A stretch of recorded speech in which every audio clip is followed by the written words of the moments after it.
men ertalabdan kechgacha bolalarga qarab, sizlarning aytganingizni qilgan. Men eshak emasmanmi? Men ham eshakman unda. Menda armoq yo'qmi? E'tibor qilmaymanmi men?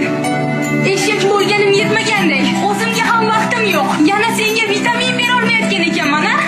Ko'rinishim yoqmaydi, figuram yoqmaydi, ustimdan ovqat sasiydi.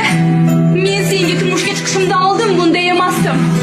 Meni bu ahvolga solgan sensan. Sen, tushundingmi? Sen aqling joydami? Meni nima aybim bor? Men nima qildim? O'zingga bir qara. Na bo'yanishni, na yasantusan qilishni bilasan. Men uyga kirganda ko'zi olarib turgan taftayni emas, chiroyli ayolni ko'rgim keladi. Qachon? Seni kiringni yuvib yurib bo'yanamanmi? Yo bolalaringning orqasidan yugurib yuribmi? Yoki oshxonada yurib kiyinamanmi? Uyni ishlari tugamaydi, maqsad. Sen bilan gaplashgim kelmayapti. Albatta gaplashgim kelmaydi, albatta. Men qiziq emasman-ku senga.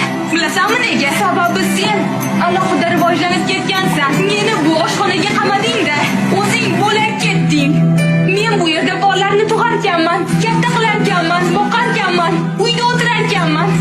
Sen bo'lsang yurasan, kimni ko'rsang quchoqlashib. Ularga uylanayotganingizda ularga va'dalar berasizlar. Keyin ayol kishi homilador bo'lib qiynalib yuradi. Keyin farzand ko'rib bolaga qaraydi, yediradi, ichiradi, kasal bo'lsa g'amxo'rlik qiladi. Buning uchun sog'lig'ini, yoshligini sarflaydi. Keyin ayolni yoshi katta bo'lgach, eri undan yuz o'girishi adolatdanmi?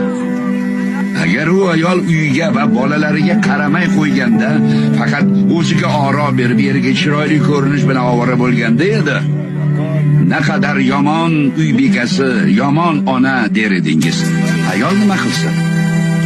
Mas'uliyat qayerda?